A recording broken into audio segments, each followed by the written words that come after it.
Welcome back to the X Podcast. Sitting here across from Mr. Moore. How are you? Great, Mr. Moore. How are you? We are at the table, the long table, The what table? Putin Carlson table. The Putin. Wait. Which one am I? I don't want to be either. You're Boris Johnson. Oh, okay.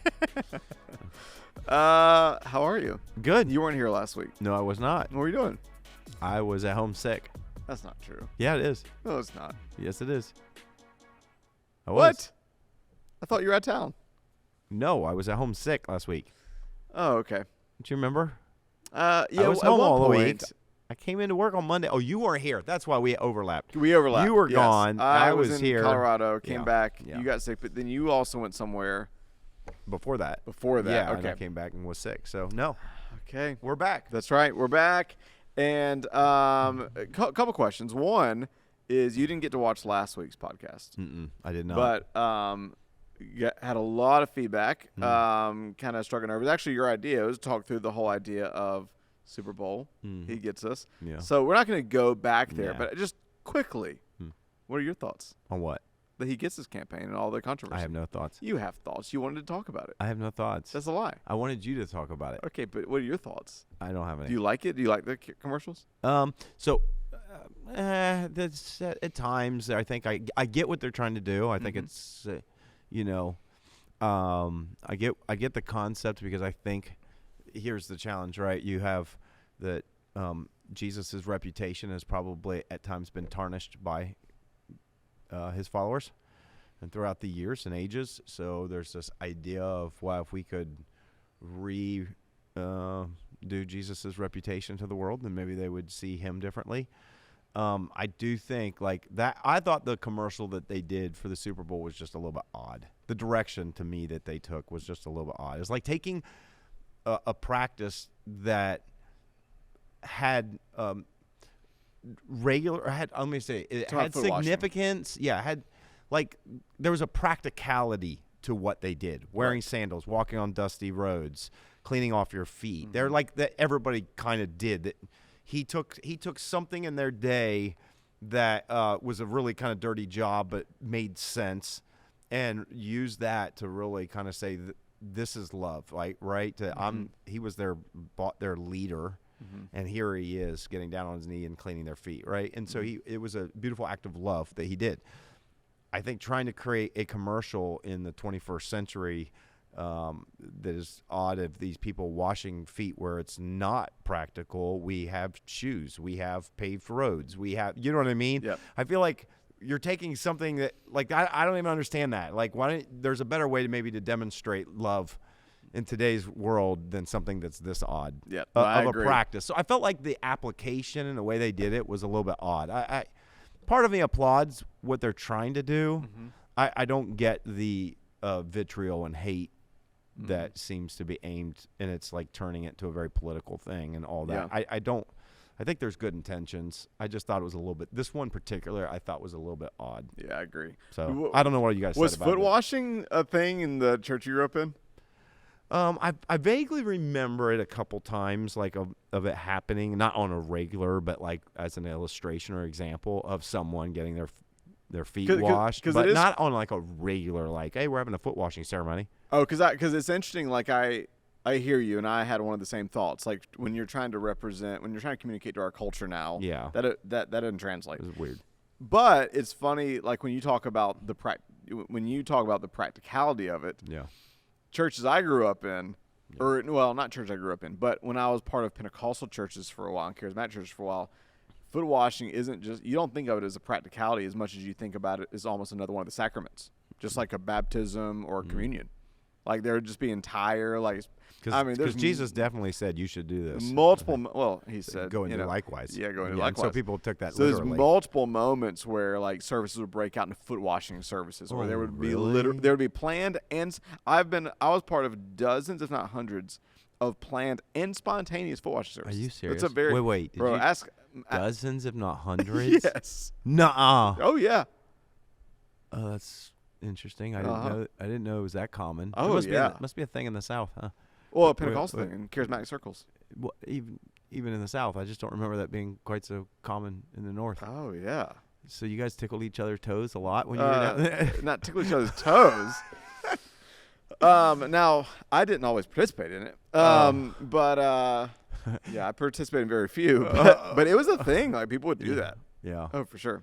Yeah. It's interesting. I feel like we missed the application of it. Like it makes tons of sense in the context in which Jesus did it. Oh, and now it just seems like a practice where we have not translated it to what would be equal. You know where this is really culture. big too? Is in black cultures and in any kind of like black churches and in any kind of culture where like races that have been kind of segregated or coming together. Like there's so many. I think especially around 2020, you would see like ones of like, you know, a white preacher or a black preacher like washing the foot of the other, and it's like I did symbol. see that as a symbol. Yep, interesting. Okay, that's interesting. Well, maybe it's fitting that we're at this table because we last week finished our "He Gets Us" discussion by kind of teasing out this road we're on. God help us towards the election and all that's happening. Okay, and oddly enough, I feel like one major factor going into this year's election is Russia. It just seems to be at the forefront of news and even American politics. And we've had a few Russian episode podcasts over the last couple of years. Probably the last one was like 2 years ago. Yeah. Weirdly enough, any ones that we did on Russia blew up and became, I don't know, algorithmically our most watched on YouTube of any podcast we did. Yeah, so make sure we put Russia all in the title. Yeah, we need to put Russia all in the title. Russia over and over again. Oh. So I don't even know where to start, but there's just so much going on when it comes. Russia is in the news every day. Every single day. And, you know, you mentioned it's almost like we're circling back towards Cold War, except this time it's hot war. Yeah, the 80s. Both countries have nuclear weapons. And, you know, there's a whole Some lot are of even trying to put them in space. Yeah, so okay, let's start there. This ominous report drops a couple weeks ago, and speaking of, you know, all the partisan politics right now, both conservatives and Democrats use this as a tool to bash each other because there is a decorum in which things are declassified on a need-to-know basis. Right. The right claimed that, okay, this needs to be declassified now. Yeah. You know, speakers on the left are like, what are you doing? Yeah. There's a decorum for this. You're literally jeopardizing democracy. The one guy for the Intelligence Committee that basically jumped the gun and said, this needs to be addressed now. This is almost like imminent danger. Like something's about to happen. Like the way it was released, I remember Zach on our team was like, sent us a note or a link to it, and it was kind of like, wait, are we going to war with Russia? Like it literally had that feeling. Yes. Like the public needs to know. Yes. And I believe that the White House had a planned briefing to mention it the very next day that they had set up before this.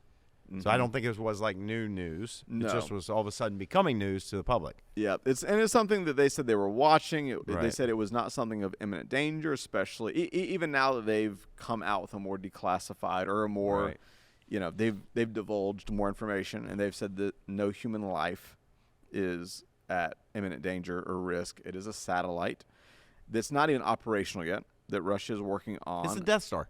It's basically like a nuclear satellite. Yeah. That the whole point, once operational, would be to dismantle Western satellites, U.S. satellites, not even to attack those on the ground. It's a Death Star. So once fully operational. So yeah, what does that make you? How does that make you feel? Yeah, I feel like that again. There was this. I feel like that the fear aspect of everything that happens politically just heightened the whole thing, where we were all like, okay, now it's about to be on. Yeah. And then of course you thought we were about to be nuked. Oh, you thought for sure something was about to. Actually, every time I hear about like the tensions of Russia and then something like that, I have to be honest. I can only picture one thing, and that is paratroopers coming down in Seattle. Do you know what I'm talking about? No. You don't? No. I think it's Seattle. Okay, in Washington. What movie is this? Red Dawn. Oh, so like a classic movie that I've not seen. Oh, the original is so good. They tried to remake it like 10 years ago or something, and it's just not as good. especially if you have nostalgia, right? But in the 80s, watching Red Dawn was like, I mean, because you got it. The tension of Cold War and anticipating war with Russia at any time. They taught y'all how to like get under desks and hide. Yeah, well, they fought back. So it was paratroopers from Russia invading, and I think it was in Washington. I don't know if it was Seattle or somewhere around. And then the whole story follows these kids that were in part of the classroom that basically fight back. And it's like these kids that kind of create their own militia, and they go to attacking and basically defeating Russia. It's fantasy movie, but during the height of the Cold War in the 80s, it was like so real that you didn't forget about it. You were like, what would it be like to be attacked, like on our soil?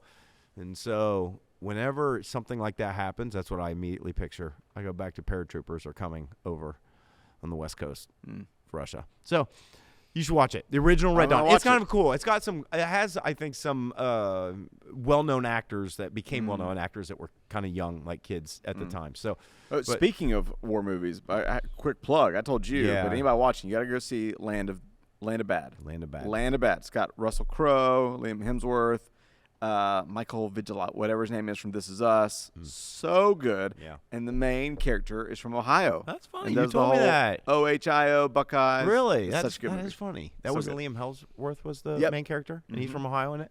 Mm-hmm. Oh, that's cool. So anyways, yeah, I feel like all of this, it feels like for the last couple of years we've watched Russia on the global stage doing something that I think most of the world thinks is wrong in attacking Ukraine, but it's over there. This, like, when he sent this and the way the alarmist type of feel that it was like, nope, we're now going to war against Russia. Yes. Although, I don't know if you saw this, but I forget who. Somebody had Neil deGrasse Tyson on to talk about this. Okay. And he, if there's part of you that is alarmed, he seemed to, like, calm all that. Yeah. Now, on one side, he talked about that he's been raising bells about danger and the militarization of space for a long time, which he said, in all honesty, if you look at it practically, from the moment we started going to space, it's been militarized. Yeah. But this specific threat, he's like, it doesn't even make sense to me. And from his scientific viewpoint, he went through. He's like, you wouldn't detonate a nuclear bomb in space. For a nuclear weapon to happen, you have to have air. You have to have oxygen. Yeah. He said, and even for this thing that they say they want to do as far as hurting other satellites, they would be. He kind of, I think he gave the analogy of you'd be each peeing in your own bowls of cereal. He was like, because all of the debris would hurt all of your other satellites. Mm-hmm. He was like, so honestly, from like a pragmatic standpoint, it doesn't even make sense what they would try to do from space. If you are going to nuke, you would just nuke in the atmosphere of Earth. He said, and then if you wanted to hurt a satellite, you would just shoot at a satellite. I don't think of it in terms of nuking from the outer space. I mean, you could. I think it would be disrupting our defense network that is provided by the satellites, so that you could fire, terrestrial type of rockets, and you know what I mean. And we wouldn't have the defense system. Yeah. The geo defense system to be able to stop it. That would be my guess. Yeah. Again, I don't know. None of us know. Now, Putin did come out and say that they are not doing anything nuclear, that there is no plans ever. He is totally against the idea of nuclear arms in space. Mm-hmm.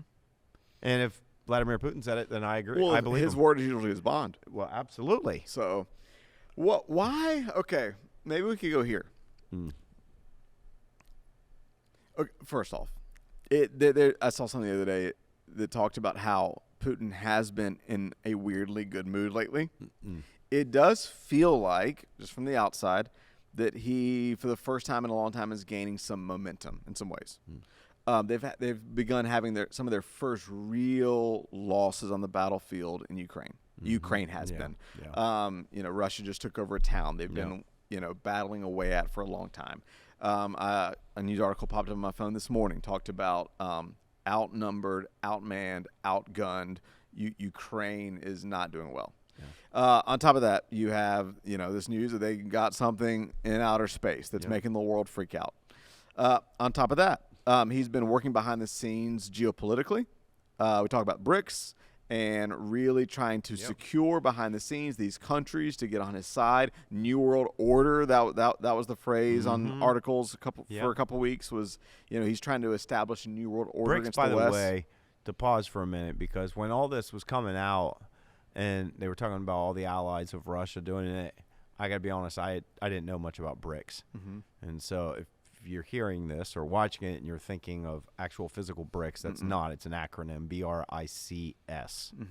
And it will basically for, I believe, for trade and consumer reasons, not allies in a militant way. I think yet, but there was a forming of Brazil, Russia, India, South Africa. Wait, who am I missing? BRIC. India. I said that. China. And South Africa. And there are others. That was just the start of like a pact of a group of nations that all basically said, we want to do trade with each other. We don't want the United States and the West of Europe. And so it's basically, I feel like we're getting back to Axis and Allies, or going all back to the World War II and, 1 and 2 and now 3. I told you it was really interesting back in 2022 when I went to South Africa, because I went to South Africa like a month or two after Russia invaded Ukraine. And I remember asking one of the guys I met there, like, their thoughts on it. And they were one of the countries that was very torn on it.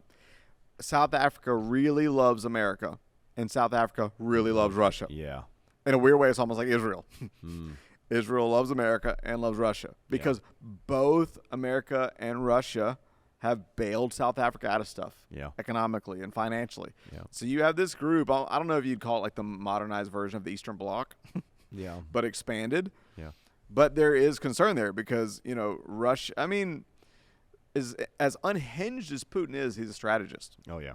And so he's working and scheming, and he's got all kinds of momentum going on. I mean, and then Navalny. He had an interview first. Can't forget that. I mean, the interview with Tucker Carlson. I mean, that had to have like pushed him up big time in his election that he's got coming up. And then, oddly enough, his main competitor just dropped dead in a prison. The main guy who has stood up to Putin this whole time just dropped dead in prison.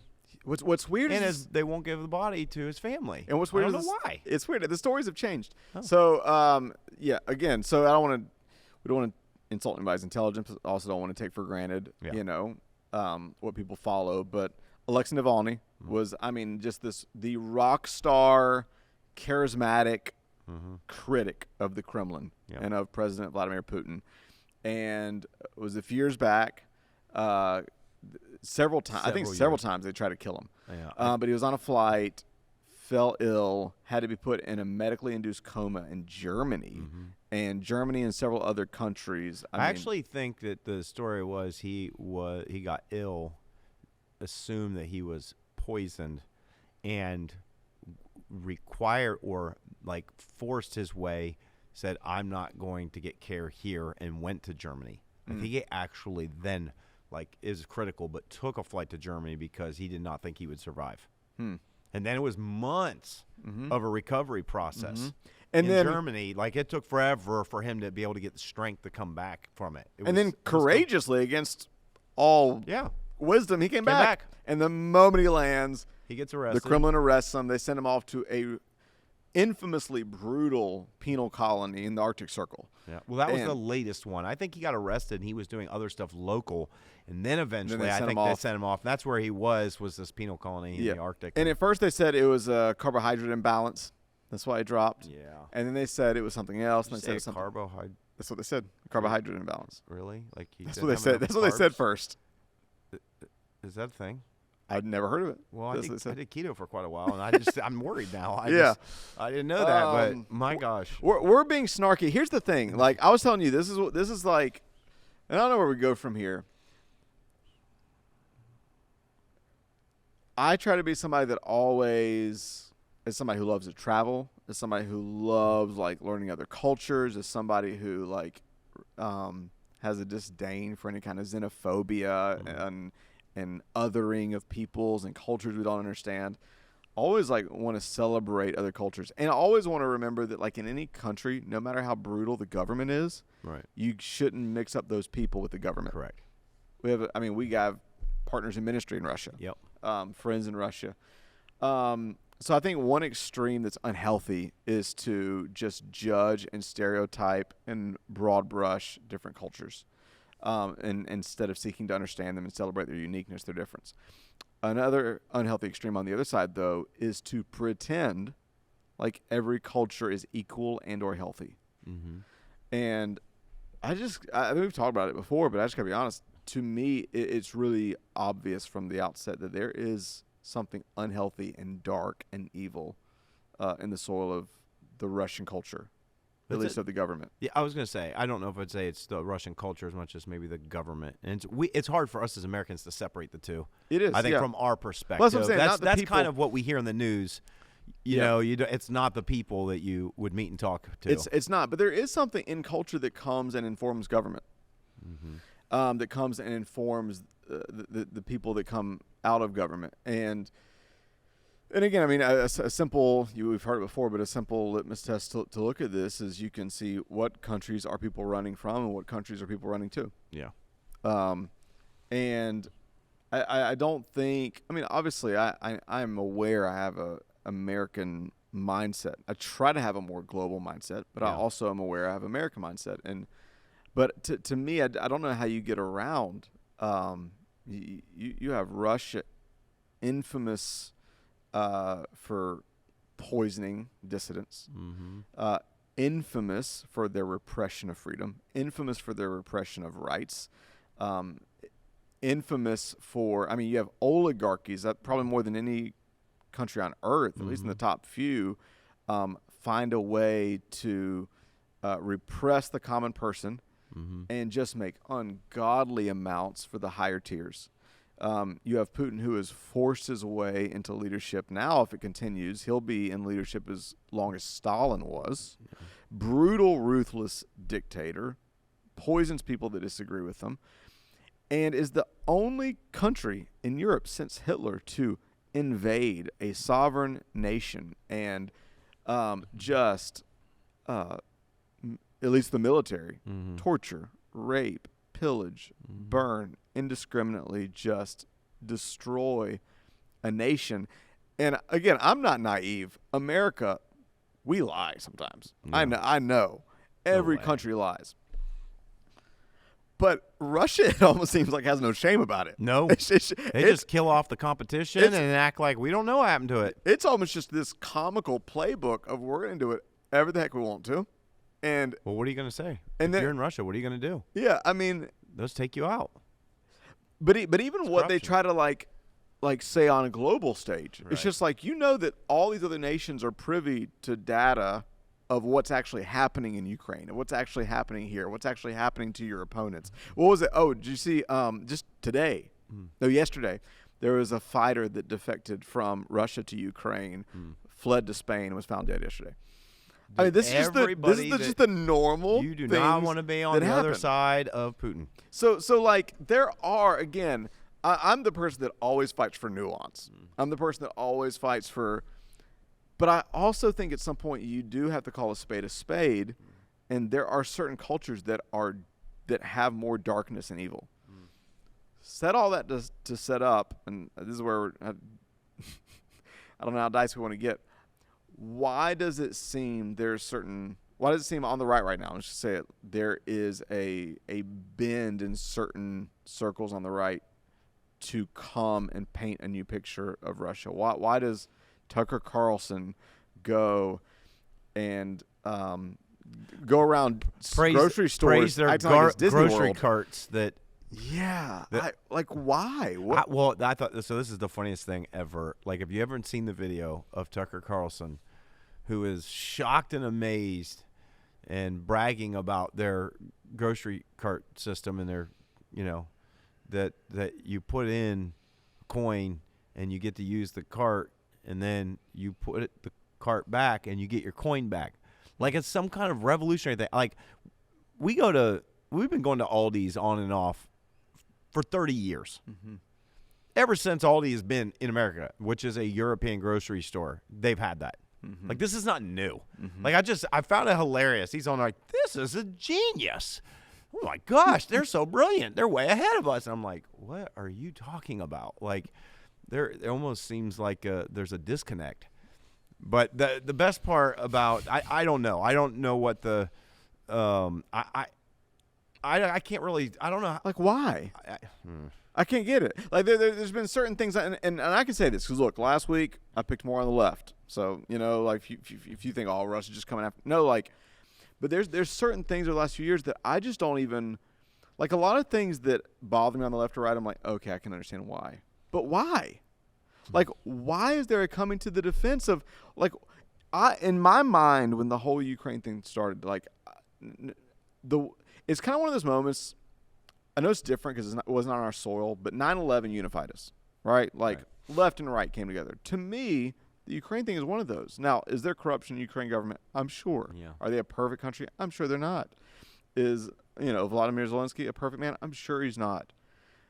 But they're one of the few bastions of democracy over there where the closest thing we've had since World War II of a Hitler Nazi state is invading them, and without any shame or remorse. And we know that if we let them, Russia's going to pave the way through the rest of Europe and rebuild the Soviet Union's glory. Like, if there's anything that you would think that both parties would be on the same page on, is we cannot allow that. Right. Why is there not only so much resistance to that right now, but the weird, like, unashamed, I mean, Tucker Carlson giddy. Oh. In his glory in Russia. He literally said, I almost feel radicalized against our own leaders right now. And I'm like, I'm speechless.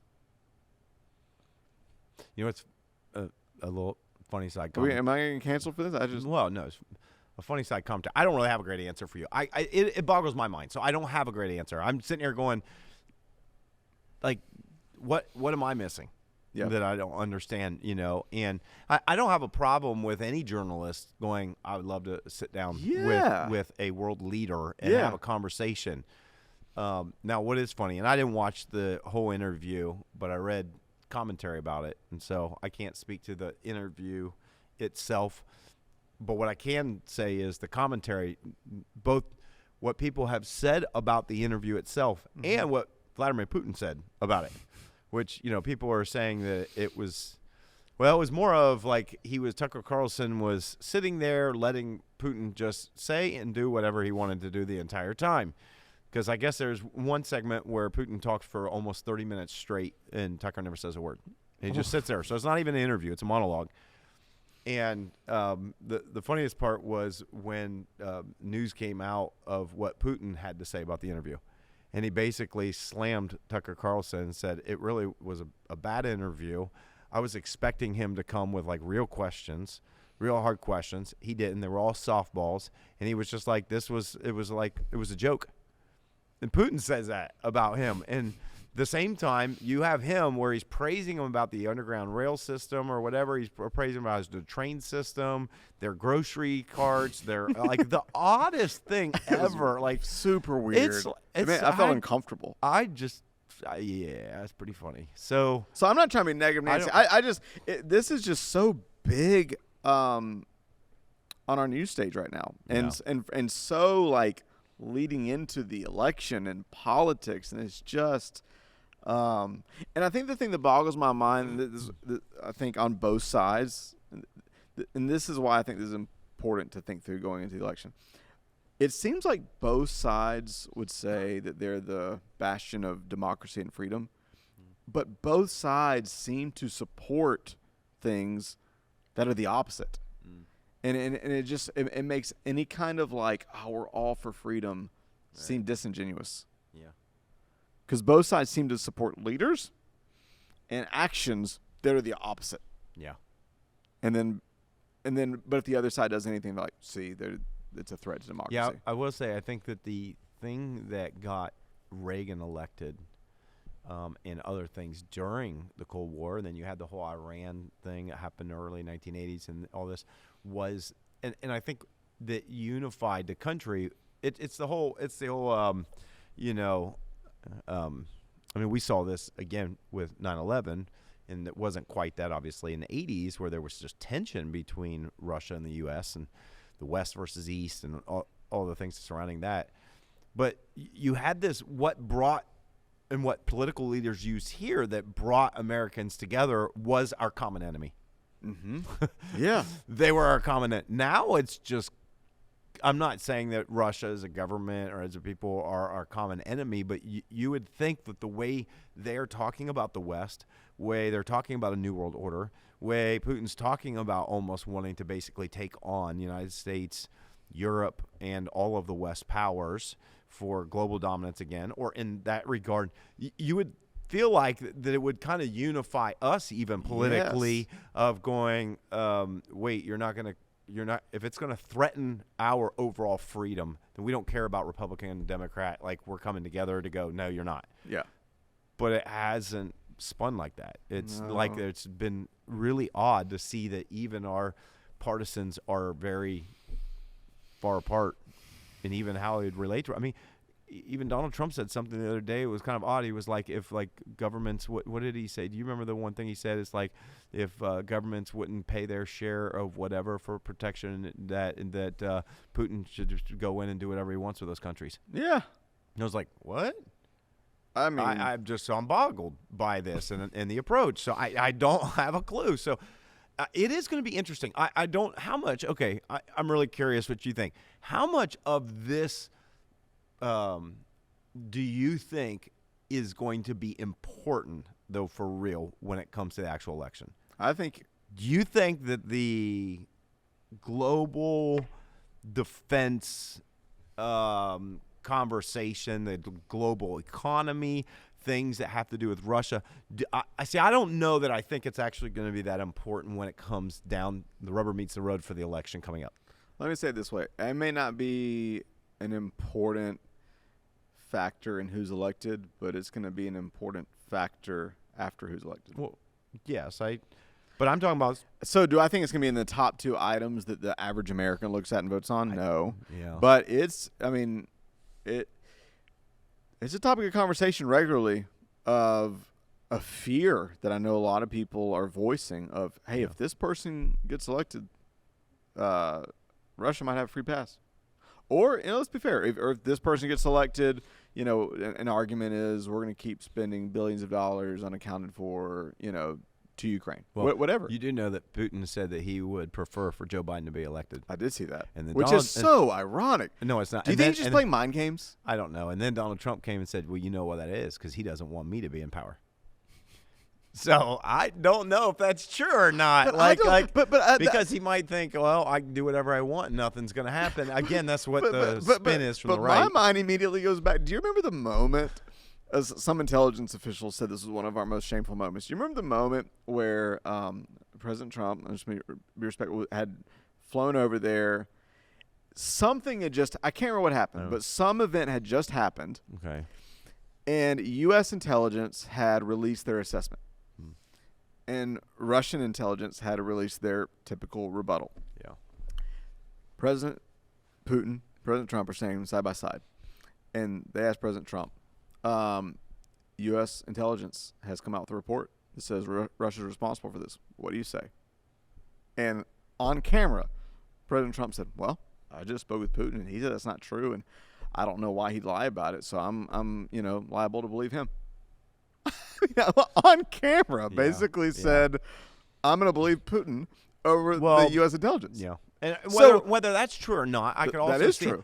No, whether it's true that they believe that or not, may have said that publicly because of the relationship that he was, fostering. Yeah. I'm saying I don't know if that, but it doesn't look good for U.S. intelligence, you know what I mean, to have the commander-in-chief saying, we don't believe you, I believe the, quote-unquote, I don't want to say the enemy, but the opposition.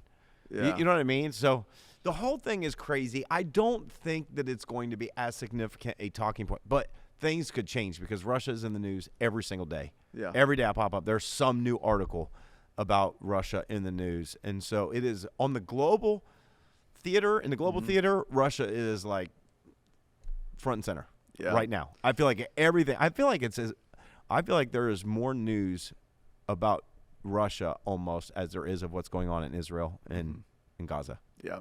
Like it is pretty crazy. It's so crazy. I think I told you one of my some of my catharsis has been Jon Stewart returning to the Daily Show. You love him, right? You love those. I do. He's he handed off to Trevor Noah. He came back and just said just for the election. He's just doing Monday nights. And it's so funny, like in our like polarized like journalism world, both sides got mad at him. He brought up the He's going after both sides. The cognitive concerns of President Biden and some other things, and liberals hated him for it, and he brought up some things with President Trump. Conservatives hate him for it. But his assessment has just been medicine. But okay, me and PZ kind of dipped our toes in how we're thinking through approaching election season. Just some preliminary off the top of the mind thoughts. What say you?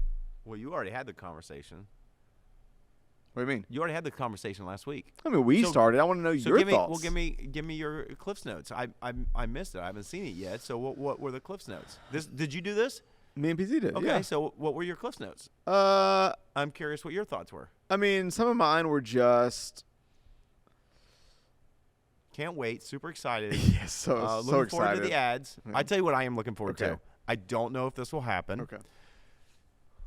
I feel like there's been more, as to use the term theater, in the last year build up. I really kind of want to see a debate. A presidential debate. Like I really kind of do. Oh, it just makes me anxious. I think if anything, more than likely, this is my guess, is that most of us would walk away from a debate and we assume that the candidates will be Joe Biden and Donald Trump. Most of us would walk away. Nikki Haley says she's not giving up. Yeah, she's not going to make it. But I do appreciate her determination. She's keeping her name in the news for the future. She's smart. If there's people backing her, and there are people backing her to keep her name in the news, do it so that you can circle around 4 years from now. That's my guess. Or if Trump goes to prison. Or if he is not allowed to somehow fulfill that option. But I think that here's what I think. Okay. Winners and losers. Yes. Number one, all of us would be losers as America because I think we'd all be massively embarrassed by what would happen on a debate. Yes. But at the same time, I think we'd all be winners because I think it'd be fascinating TV. I mean, it'd be the two car of wreck them, you can't look away from. To just see the geriatric war that would happen between the two of them. I don't know why, but there is a part of me from just the pure like drama of like it would be fascinating TV. And the fact that Donald Trump did not show up at any of the other debates for the Republican primaries leading up to it, and is just dealing with his court cases and has to pay bills. I don't know. I think it's all crazy, like the lawsuits and the amount of money that he's been hit with. Like, I don't know how you keep doing and surviving that kind of stuff. Well, he just got barred from business in New York, $350 million. I don't even know how. I mean, you have to sell a whole lot of shoes for that. He just came out with the line of shoes. Yeah. Did you see that? They're Jordan 1s. I saw them. They're all gold, and they're really gaudy. There's another. No, he came out 2 things. Oh, really? A line of shoes and something else. Cologne. Yeah. No. He probably needs to sell stuff to make money. So it just, I think it's going to be really fascinating in that regard to watch if we get to see it. Maybe we won't have any debates. I don't know how it'll work. I think it's, again, just a sad state of affairs. I think it's been said by numerous people over and over. To me, the sad reality is that these are our 2 candidates for the United States of America. I think it's a little bit embarrassing. I think it's a sad state of affairs politically. I think it proves that our political system does not work in general.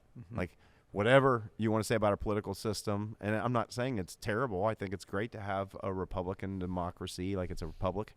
In that regard, not Republican, but a republic, where you elect your officials. And I think it's not a perfect system, but I think it is a very good system. And but I also think it's very broken. And the fact that somehow these two parties seem to think that these two are still the best candidates, both sides. And so, like I said, at the end of the day, I don't think there will be a winner. I think there will be. What's your prediction losers. of the winner? Who's going to win? I think there'll be losers and then losers, and we will all be losers. Who's going to win? Oh, I don't even have a clue. I tell you, that's a really hard one. I think that in a national showing up and voting, I think the national majority vote would I think would go to Biden. I think a majority vote would. I think there are some legitimate concerns about his cognitive ability. Even just with the files when that whole thing came out where they're not charging him for having classified documents in his possession, but then the guy basically, I don't know if it's worse, coming out and going, well, it was like talking to an elderly gentleman that just literally couldn't remember very much. You know what I mean? And he fought back. I mean, he came back. How dare you say my memory's terrible? Yeah. I think most of Americans have heard enough to kind of agree with his potential assessment. Yes. And so I think that begs a whole lot of other questions, because then you're like, okay, then is Kamala Harris basically going to be the next president? You know, if they keep him in there to elect him and he ends up winning. So I don't know. My base non-professional, because I am not a professional politically, opinion is that how close it ever was 4 years earlier. I think that both of them have different things. I think Donald Trump has done more to alienate some of the people who voted for him last year than Joe Biden did. So I'm not saying that Joe Biden's done a perfect job, a great job. I'm not saying we can argue that all day long. I mean, but I think that just purely as I've watched things play out, I would think that Donald Trump has not gained ground. That would be my just kind of like a base assessment of that. And so I don't know how that shakes out. But again, 4 years later, and you see the state that Joe Biden seems to be, which I feel like we're watching someone who is aging very quickly. Yes. In the office, that stressful job tends to do that. I mean, I can picture every president who's gone in with a little bit of gray hair, who's come out with white hair, and they look like they've aged not 8 years, but 16 years. Yes. Barack Obama, Bill Clinton, like all of them, when I picture what they look like when they went in to the office, when they did 2 terms, and what they look like coming out, like, wow, it ages you. Whose fault is this? The original framers of the Constitution. What do you mean? Whose fault is it? Whose fault is it that we're here? Is it? I don't know why, but I was thinking about that quote I heard a few years ago that people get the leader they deserve. Is this a broken system, or are we as a people have we just allowed ourselves to become so polarized and divisive and echo chambered that these are the two candidates that our level of thinking has demanded? Well, I mean, or is it the system, or is it both? I think it's not just the system, because that same system has been around for a long time. Not saying it was perfect, 50 years ago. You got to look at all the other things that we've added to our culture that have affected this. I mean, social media is literally a massive, massive game changer. Sure. I think it has changed it. I mean, you got to look at how everybody got their news 60 years ago is completely different. Nobody knows who to trust for news anymore. There's no real journalism in the main national media conglomerates anymore. I mean, we've come to find out on both sides of it, right or left, that there's agendas. They're pushing different things. They're not pushing the same narratives. So no one knows who to trust anymore. I think the people that the public want to trust are the ones they like. Yeah. But social media and the way the algorithms have worked is it's just continued to feed this. So I think it's created. So I think you have a political system that wasn't perfect. Sure. I think you add.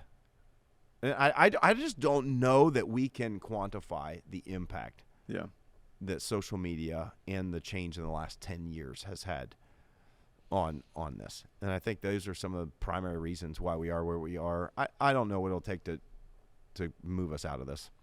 The only thing I can think of is just people finally getting tired of of what we end up with, and eventually, coming together. More than likely, I think, again, as future, I think we'll stay just as divided as ever, if not more, until the next major international crisis that affects America happens, and that will pull us together. Like what? What would it take? Oh, no, an attack, war, U.S. being involved in war. I mean, there's all kinds of stuff happening in Iran all the time. I don't know if that would take, but I think some type of either global war that we're a part of, or an attack on the U.S. We've seen it with 9/11. We've seen it with Pearl Harbor. We've seen it in the movie Red Dawn. Didn't happen, but and so my guess is it's going to take something like that to bring America somewhat together. I just don't. It just feels like a foregone conclusion that we are so separate. I just don't know how we can come back together. Sad. Me and you are the Sounds hopeless. depressing. I know. I was gonna say, me and you are the hopeless optimists. Why do I feel like a negative I guess Nancy? it's time to move to Fiji. All right, let's end this on a positive note. Okay. Well, I mean, what do you have? Look, I do think it's important to be able to process current events, and me and you both know each other. We both know that you and I, we don't live as sky is falling people. We live as people who can put, okay, here are the crappy current events going on the table, but we try to keep an eternal perspective. We try to keep a perspective of hope and optimism and faith, and we know that ultimately the future isn't in the hands of whoever's elected in November, you know. And we ultimately believe the greatest impact that could happen in our country and across the world is from the church, not the White House anyways. I mean, that sounds so cliche, but it's true. It's what we believe. But it doesn't mean these things aren't real and don't affect. And there's just been so much revolving around Russia the last few months. It's a lot. Yeah. It's a lot. And I think it's at least worth processing. And I think, and again, hopefully I communicated it well. It's governments, not people. Yeah. People aren't our enemy. No, we have some great friends in Russia, churches we support in Russia that are doing amazing things. And but I do think it's worth assessing cultures, because all cultures are different. And it's worth assessing what are the ingredients to make healthy cultures and unhealthy cultures. It's just hard to know how much of government play is part of those cultures. Sure. Like, you know what I mean? Like how much do you blame, or you talk about, especially when you have dictators who've been in office. I mean, versus you know what I mean? There's a reciprocal effect. It's hard to understand, because what I got to experience when I went over to Russia was there's some beautiful things in the Russian culture that were incredible. Sure. The people are amazing. The hospitality that so many of the Russians have. Like, it was interesting, we were over there and we were staying with, my wife's parents, and we ended up having this pastor that was traveling through. We didn't know him. They didn't know him. But needed a place to stay traveling through. And we're all, a small cramped apartment that only has like a couple bedrooms, and then we're also staying there. And it was kind of like, it was asked, but also assumed that this Russian pastor who spoke no English at all, would come and stay with us for several days when we're there visiting family who lived in Russia. Yes. And so it was kind of like, it was not even like okay to not allow. Yes. So we had a Russian that was passing through that didn't speak any English, that we're sitting there trying to communicate with, that we didn't know. It was a little strange, crashed the family party. But that's the culture. The culture is like hospitality, is you open your door to anybody. Yes. But so let me clarify what I'm saying. Let me nuance it. Because what I found, I've been to over 20 countries. You've probably been to more through military or whatever. I don't know. But no matter what country I've gone to, no matter how dangerous somebody thought it was, what I have found is when you talk to the people of those cultures, I have found beautiful, amazing, hospitable people. Yeah. And people I know that have gone to the most dangerous places in the world would say, when you actually talk to the everyday person, they're amazing, beautiful, hospitable people. Yeah. So that's not what I'm referring to. Yeah. What I am referring to is ideologies have shaped the culture out of which governments and movements form and I think culturally and even spiritually have a stronghold. I mean, okay, if we want so if we want to shift Marxism. from but so if we want to shift from even Russia, like let's just be honest, like there's we have I have beautiful, amazing Muslim friends, but if you look at cultures that come from an Islamic framework, there's a reason democracy doesn't work there. There's a certain culture that emerges and forms. Doesn't mean the people aren't beautiful. Doesn't mean most of the people you meet aren't going to be amazing, wonderful people. But there is a culture that comes out of that, and governments that come out of that, and a way of thinking that comes out of that. And I just think it's worth not being naive about. No. Because there's a reason certain movements or certain things we try to spread, there's a reason at times, even just in trying to meet people halfway and build bridges, we struggle at times because we don't all see the world the same. Yeah. Well, one of the things that I think, again, like Mother Russia, especially in countries that are older. Yeah. So one thing that I find really fascinating, and again, it's just an observation, and some people may not like this observation because it sounds like, especially coming from someone who is a person of faith and, a follower of Jesus, I feel like, again, maybe this is one of those hot takes headlines, maybe I should save, but I feel like the governments that are influenced by strong religious or strong anti-religious ideologies are the most dangerous. The ones that maybe do a little bit more of separation between religion and state maybe are the safer ones. So think about this, right? The intensely atheistic cultures, Russia has for years and years been intensely atheistic, that has no value for life, human life, doesn't believe, there's framing in our Constitution of being created. Which is ironic because the Russian Pope blessed the war of Ukraine to Putin. Yeah, I know. And so you have an atheistic cultures, and what I'm saying, out of the ideologies and the bedrock of these environments, the governments that have emerged have often been oppressive. You have the same thing with governments and cultures that are overtly theological in nature. So you have Islamic, you have other. What I'm saying is you have countries where they're also intertwined with the government is an intense religious affiliation. And so what you end up with is not an environment that is more welcoming and inviting for people that maybe don't believe or that do believe. It's either you better not believe or you better believe.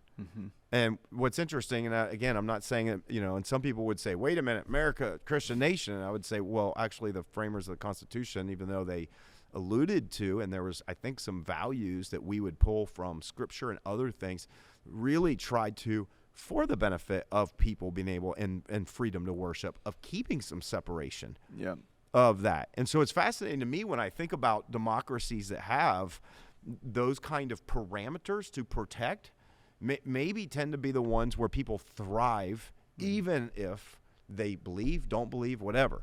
I'm gonna have to think about it. Because you get the same thing with China, same thing with but I think North Korea. My one asterisk would be, and I think this is important, and I know I sound so biased. It's easy for me to say number one because I'm an American, and number two because I am a follower of Jesus. But my one asterisk would be that when you look at the democracies around the world, democracy did come out of a Christian framework.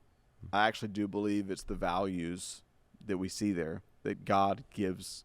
The God of Scripture is a God of choice, a God of free will, a God of freedom, a God of love, a God of liberty. So as imperfect as democracy is, and as imperfect as all the expressions of democracy around the world have been, it seems to be the best bet we have in our fallen planet for how to run society. And it does emerge from the soil. But I think they're shared values. Yes. I don't think they necessarily come from, you don't think so? No, I don't see anything. I'll use ours for example. Historically, right? it emerges out of it. Yeah, because I think that because those values undergird it. Yes. What I'm saying is I don't see anything in Scripture that would lead me to believe or to think about a democracy emerging from Scripture. That's what I'm saying. No, so I don't mean that. That's why I'm saying I don't think it's a particular religion or something that has birthed it. That's what it sounded like you were saying. I'm saying it's the values that we share. But the reason I'm the values that share. The reason I asterisk that is, and again, not to pick on of great Muslim friends, but the same values that come out of Christianity that gave the framework for democracy are antithetical to values that come out of Islam that have framed the governments in the Middle East. And that's where I'm saying that's why I was trying to without painting kind of just like extremes, because those are the only ones of going, there's atheistic environments and governments, there's extreme religious environments, and then there's in the middle of the road. That's what I was trying to kind of express and say, that it seems like the extreme religious environments and cultures that create governments, whichever way you want to look at it, seem to be those really dogmatic type of environments where you either get in line or you're going to be killed. And then you have atheistic environments that don't have those extreme religious values. It will take you out if you're the opposition to what, you know what I mean, they're trying to do. That's why I'm saying it's interesting to think of an environment where we have here. And I kind of am one of the few that don't really approach our democracy as necessarily like being a Christian nation. I don't feel like we are, but I do think that the framers of it, there were biblical values. There were values of life and choice that we do see throughout Scripture that I think created an environment, but what they created was a government that was intended to be separate. And I'm just saying, you look at Australia, I'm just saying you can look at Europe and all those, and those ones tend to be the ones where I want to say this. Again, I'm not talking about in a religious setting at all. I'm just saying in general, most of the people of those governments and those places tend to thrive. Yes, agree. Does that make sense? Yeah. It's interesting. It was just making me think of it as you were as I'm thinking of Russia and some of their history, and you're talking about some other, I would say, kind of more extreme governments based around religion.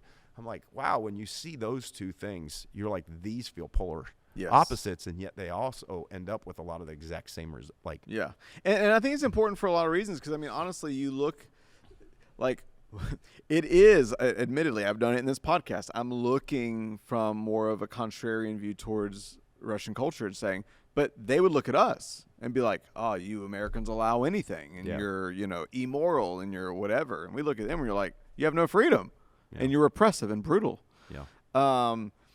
But part of us even being able to have a conversation with other cultures is realizing they are different cultures. They see the world differently. They come out of different soil, different frameworks. Well, you go to India, and the biggest issue is the caste system, and it's it's interesting.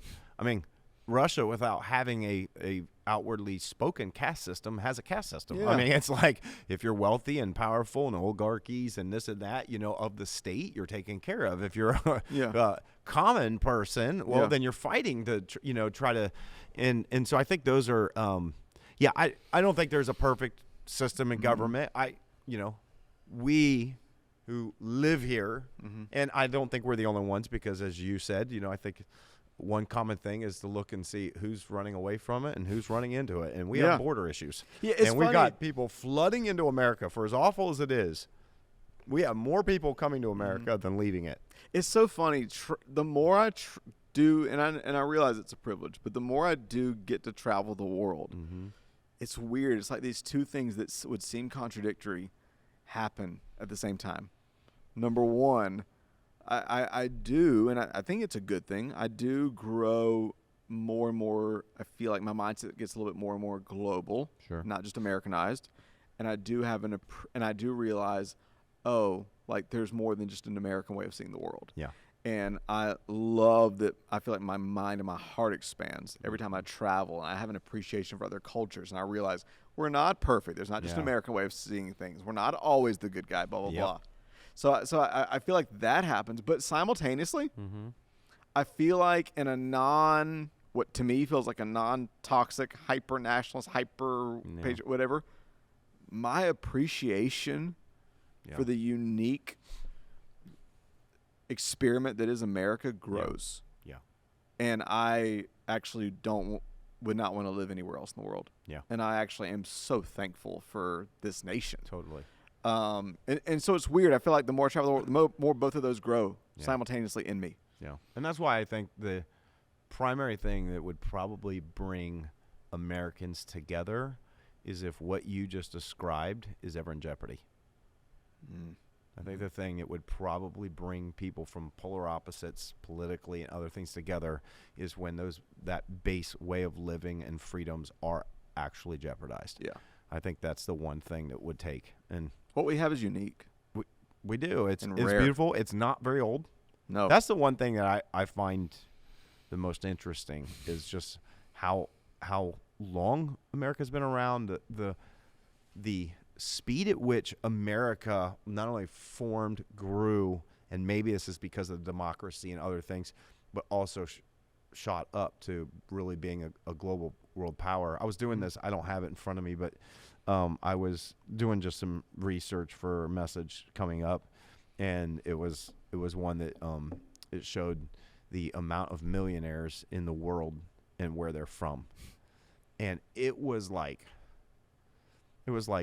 200 and it was the percentage of millionaires that are in America versus every other country was like you could combine half of the world and there was more millionaires in America. It was crazy. It was like something like 200 and some million millionaires or total, and then it was like the number or something in America was just insane. The amount of millionaires like dwarfed all the other nations. Then it was showing in 2027 how much it would change.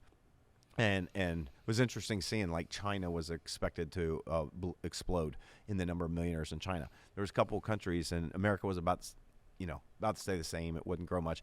But that just kind of made me realize like this really has been, if you go back and you look at, hundreds of years. And again, there's a lot of ways that people have earned that money, and some of it has not probably always been good internationally for everybody else. But when you look at it, you go, there has been more progress in opportunity in America than over the last couple hundred years than any other country ever in the history of the world. Yeah. And that's pretty fascinating to see. And so I'm grateful. Yep. I'm grateful to live here. It's imperfect. The system's imperfect. I hope everything that happens this year, it happens peacefully, whatever it is. There's always a change of power, or there should be always a change of power. There may not be in Russia for the next, I don't know how many years, whatever it is, 6 years or something. What was it? We just saw the report. The average Russian makes $200 a day. No, was it was $200 a week. $200 a week. Yeah. $200 a week. The average. The average Russian. Yeah. That's not a lot. No. And so it's interesting times. And so I don't know what all we talked about other than we just thought Russia was in the news. Let's talk about Russia. It's a little bit darker than usual, but I thought maybe we'd hit the algorithm. Yeah. You know what I mean? Hey, what if it hits the algorithm? It'd be good, good for us, right? We have some really exciting things we want to talk about that's just not time to talk about yet. Yeah. Yes. You and I have a fun trip coming up. I have a fun project, that I'm dotting I's and crossing T's on right now, but don't feel like it's the time to talk about it yet. You're diving back into some projects that you probably don't want to talk about yet. So we got some exciting things coming up. But you know what? From time to time, we really kind of talk top of mind today. Yeah. Okay, what's in the news? Yep. All we hear about is Russia. Let's talk. Yep. So I don't know if this helped, but if this was entertaining or informing, give us grace where you disagree. Send us an email, podcast@thex.church. Let us know anything else you think we should talk about. Any parting words? No. All right. Fun. It was fun. Until next week. I got nothing. I feel like you're about to go into God Bless the USA. No. I am not going to go into that. Okay. All right. All right. All right. Until next week, we will see you then. Hey guys, it's Russ. Thanks so much for listening. We really believe if we can get around tables instead of behind screens, if we can talk to each other instead of at each other, we can make the world better. To help us do that, here are a few things you can do to help. First, if you haven't yet, leave a review on Apple or Spotify and hit subscribe on YouTube. This helps more than you know. Also, if you have been impacted by the community out of which this podcast comes, that's X Church, Maybe you're local or you've been touched by the messages and impact across the country, even the world. I want to encourage you to support this work. A powerful life principle is to invest in the people and places that invest in you. And so I want to invite you to do that right now by going to thex.church/give. You can give a one-time small gift, a sacrificial gift, or even become a recurring partner. Together, let's keep elevating the conversation, thinking higher, loving deeper, and making the world better. Cheers.